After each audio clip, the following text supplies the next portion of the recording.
Hey everybody, it's Steven from Two Ways to Wander. So we just got back from a cruise on the Norwegian Prima, and this ship is different. Some things in a really good way, and some things that caught us off guard. So in this video, we're breaking down what you should expect and what sets this ship apart from other cruise lines. And we're not skipping the awkward parts. We're going to deep dive into the good, the bad, and of course, the ugly. To keep this simple and fair, we're rating this cruise in 4 areas, each one on a 1 to 5 star scale, with 5 stars of course being the best. The categories we're going to be looking at are food and drinks, ship design and comfort, onboard activities and experiences, and entertainment and nightlife. That way, you're not just hearing whether we like the cruise, you can actually see where it shines and where it doesn't. And you can determine whether or not you should plan to make this cruise your next vacation. Let's dive in. So let's start with the food. Dining on the Prima is a bit of a mixed bag, and it really depends on where you eat, whether that's one of their 8 specialty restaurants, the main dining room, or the buffet. We'll start with where we thought Norwegian knocked it out of the park, and that was their specialty dining. It was honestly, and I mean this, it was honestly some of the best we've ever had on a cruise ship. Los Lobos was one of their specialty restaurants we were most excited about, and honestly, it delivered. Right away, the service stood out. The staff was attentive without being overbearing. One of the coolest parts of this ship was the guacamole service. They actually bring you a guacamole master right to your table, and they make it fresh right in front of you, adding whatever toppings you want. That alone made it feel special and interactive, not something you usually get on a cruise. For dinner, everything we ordered was incredible. The ensalada de la casa was fresh and well balanced. The shrimp fajitas were packed with flavor, and the pollo adobado tacos were honestly Jessica's favorite dish on the ship. And then there was the dessert, the tres leches with caramel sauce. Oh, it was rich, soft, and the perfect way to end a meal, even though we were already full. And that's one thing. If I had to give it a downside, if I could pick something, it was the portion sizes. They are very generous. Everything was so filling that there's no way we could actually finish everything that we got. And it was the same with the other specialty restaurants we tried as well. Hasuki, Norwegian's hibachi style restaurant, brought a completely different vibe. Great flavors, great service, and a fun, interactive dining experience that made dinner feel more like an event. Even on the nights where we skipped the specialty dining, the main dining room never felt like a downgrade. Dishes came out warm, well presented, and full of flavor. There was always something worth trying, and the staff always stayed attentive without ever rushing the meal. And that's something you're going to hear me say a lot throughout this review. The staff was fantastic. They would always go above and beyond, but we'll get into that a little bit later. Now, the only real downside to the food on board was the buffet, or as Norwegian calls it, their surfside cafe. It was almost always crowded and congested, with only one side of the space really open for serving. On most ships, buffets are centered or open on both sides for easier traffic flow, but here it felt like the layout worked against the crowd. There was extra seating across the way for the overflow, which was used often, but the food itself didn't have much variety from day to day, and the options were just a bit underwhelming. It wasn't terrible, just nothing to write home about. Final verdict, because of the buffet experience, I'd have to give the food and drinks on the Norwegian Prima 4 out of 5 stars. Specialty dining was excellent, the main dining room was consistently solid, but that buffet just held it back. So now that we've covered the food, let's talk about the ship itself, because the ship's design and layout play a big role in how your cruise experience feels. There's a lot to love about this ship's design, but a couple of choices really caught our attention. One design choice that really stood out was the top deck. On most ships, you can walk from bow to stern without much interruption, but on the Prima, the top deck is broken into sections, so you actually have to stop and take the stairs or an elevator to continue where you're going. It's not a huge issue, just very noticeable in how choppy the deck feels. The Prima boasts a unique experience in their go-kart track and their mini-golf area, but you almost have to go out of your way to find them. The overall layout also felt a little choppy and repetitive. No matter where we explored, whether we were on deck 6, 7, or 8, we kept ending back in the main atrium. On ships like Royal Caribbean, the central promenade feels lively, full of things to do, has shopping and dining, even parades throughout your voyage. Here, the atrium was clearly the heart of the ship, but there was never much happening. Limited seating, small mini games and activities, and a space that felt more quiet than energetic. There were plenty of nice spots to relax and perhaps people watch on the ship, but many of these spots had a quieter lounge-like feel rather than a lively cruise energy that you might find on other ships, which if that's your thing, then cool, but for us, it sometimes tended to feel more like a library than a cruise. That being said, there really were some great spots on the Prima if you were looking for a place to relax. The Indulge Food Hall was a standout, a unique setup with service-style dining and a fun place to grab food without feeling like you're in a traditional buffet. The observation lounge at the front of the ship was another favorite. Great views, comfortable seating, and a place to read, play board games, or just watch the ocean go by.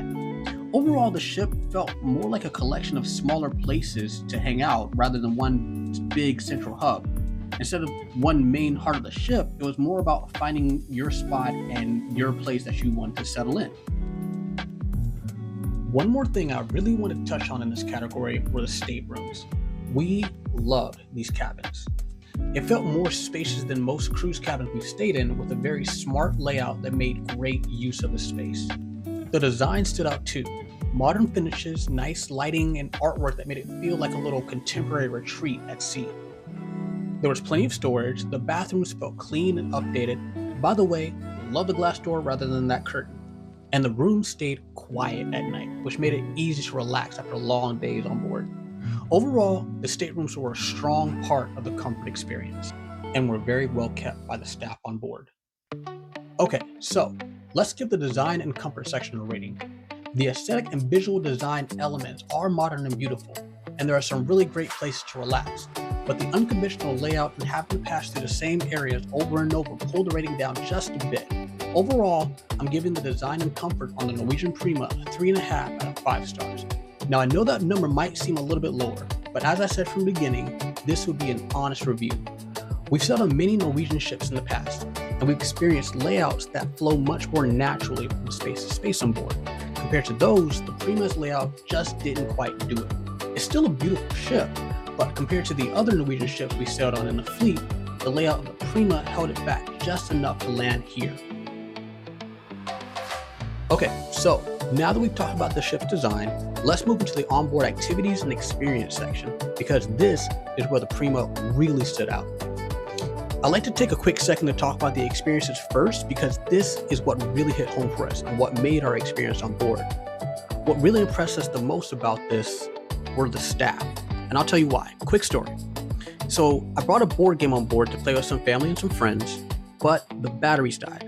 I brought new batteries on the ship only to realize I still needed a screwdriver to open the actual battery compartment.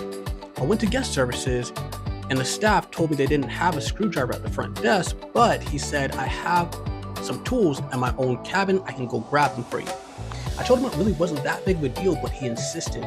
He said I'll be back in 5 minutes, which I kind of doubted because the crew cabins are usually on the lower decks of the ship and kind of far away, but sure enough, he came back in less than 5 minutes with a whole pack of tools, opened the device and made sure it worked and handed back everything with a smile. It's the little things like that, when someone goes out of their way just to help, that really make a trip feel special. It's the kind of service that turns a good cruise into a memorable one. Max, you're awesome.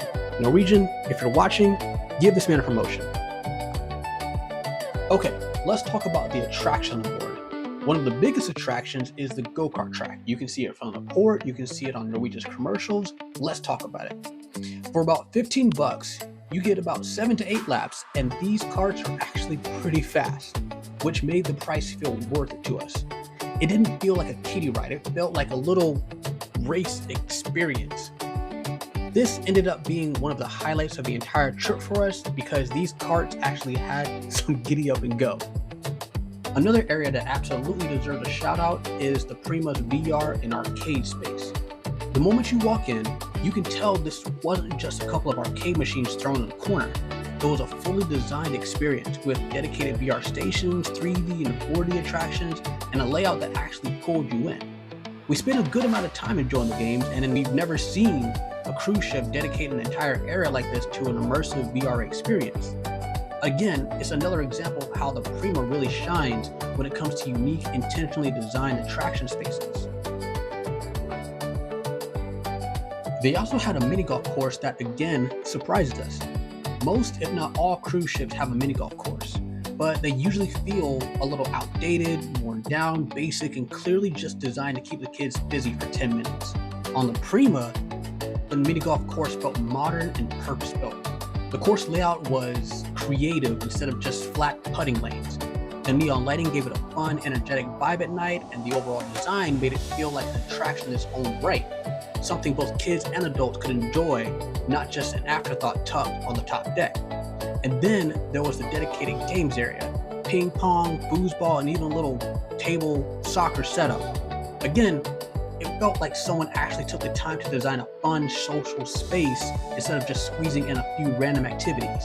It was impressive to see that level of attraction and attention packed on board. Now, coming off the high of those top deck attractions, this is where the Prima dipped a bit just for me: the daytime activities. Outside of the top deck, there just wasn't much happening. There was the occasional mini game in the atrium, some scattered trivia sessions, but for the most part, that was it. From around 10 a.m. to about 5 p.m., the ship felt surprisingly quiet. And look, every cruise line has its personality. Some ships are party-centered, some are built for relaxation, but this one felt like you better bring a good book or plan a long nap because there just wasn't much to do during the day. I actually saw quite a few guests who, like me, brought their own board games, and honestly, that turned out to be a smart move. You kind of had to make your own fun. Now at night, totally different story. The ship came alive with music, shows, and energy. And just to put this into perspective, here's one of the daily schedules from our cruise. When you look at it, you see a few trivia sessions, a mini game here, maybe a craft activity there, but then a lot of open space. On most ships, these schedules are packed: dance classes, wine tasting, pool games, live music scattered throughout the day. Here, it felt like ship didn't really wake up until the evening. And this was especially noticeable on the sea days when you're fully relying on the ship itself for entertainment. So if you're the type of cruiser who loves and looks for activities to do during the day, this is something you definitely want to know going in. So as a whole, when it comes to the onboard experiences and activities, this is the hardest category for me to rate because it really felt like three completely different experiences rolled into one. The staff, absolutely outstanding. If I could give the cruise 6 out of 5 stars, I would. Their friendliness, professionalism, and willingness to go above and beyond genuinely made the trip. The headline attractions, the go-karts, the mini golf, the Galaxy Pavilion, and the other game spaces were top tier. Those were creative, exciting, and some of the best designed areas I've seen at sea. Easily 5 out of 5 stars there. But then there's the daily activity schedule. Once you step away from the top deck attractions, the ship settles into long, quiet stretches. It often felt like you had to go looking for something to do rather than activities naturally drawing you in. I'd have to give it 1 out of 5 stars. Unless you brought your own entertainment, there wasn't much happening to fill the middle of the day. So when we balance the incredible staff, the standout attractions, and the quieter daytime itinerary, this category is a mix of highs and lows. But overall, the experiences and crew shine through. So we're giving it 4 out of 5 stars. All right, lastly, let's talk about the entertainment and nightlife. Because let's be real, outside of the ports of call, this is what a lot of us are even booking a cruise for. And speaking of ports of call, we'll be reviewing these beautiful destinations along with more cruise ships, foodie experiences, and all sorts of adventures in new and upcoming videos. So if you haven't already, be sure to subscribe to the channel to catch those reviews and join Jessica and I as we travel the globe here on 2 Ways to Wander. Okay, back to this review. As the day turned into night, the Prima transformed into a completely different ship. Suddenly, the halls were buzzing, the bars were lively, and the theater lights were shining. One of the highlights for the entire cruise was the Prima's replica of the Price is Right show. And when I say this was a replica, I mean this was almost a one-to-one with the real show. They even handed out name tags to everyone in the audience, just like the actual show. And I'm not gonna lie, sitting there waiting to hear my name called to come on down had my heart racing. This show was so immersive that you almost forget you're on a cruise ship in the middle of the ocean and not at the studio taping in Hollywood. It was that good. Outside of the theater, the Prima doesn't slow down. The bars and lounges come alive with music, good vibes, and plenty of places to hang out after the shows. One of the most popular spots on board was the karaoke space. It felt like the evening event for a lot of guests, but the space itself was tiny for the crowd it drew. At one point, it felt like we were sardines in there and moving around was tough. On the larger ships like the Prima, it seems like the designers try to pack as much as possible on board, and sometimes that comes at the cost of space in areas people actually want to use the most. Cruise lines need to really pay attention to how guests move throughout their ships and make sure the most popular spots have room to breathe, not just tucked away in some small corner of the ship. As for the nightclub scene, the music was, I'll be honest, a little off. The DJ played mostly generic EDM tracks, and I noticed he wouldn't take requests from the passengers, and honestly, I wasn't even sure if he was a real DJ or just a member of the crew playing music off his iPhone. It kind of stayed that way any given night we were there until the very last night. That night, the DJ finally switched it up, playing more popular music, and suddenly the energy was incredible. The crowd was jumping, people were singing along, the wobble was wobbling, and everyone was having a blast. It was a great send-off for the cruise. Even with a slow start, the nightlife on the last night reminded me just how fun the evenings could be on the Prima when the energy finally clicks. For all of that, I'm giving the entertainment and nightlife section 4 out of 5 stars. A strong finish to a cruise that really knows how to bring the fun once the sun goes down. So that's our honest experience about the Norwegian Prima. The highs, the lows, and everything in between. Some parts of this ship absolutely impressed us. Others left us scratching our heads. But instead of ending with just a number, I'll let you decide, based on everything you've seen, whether the Prima is the right ship for your next cruise. Either way, we hope this gave you a real look at what sailing on this beautiful ship is actually like. And who knows, maybe we'll see you out there on the next cruise. I'm Steven from Two Ways to Wander. Until next time, get out there and explore.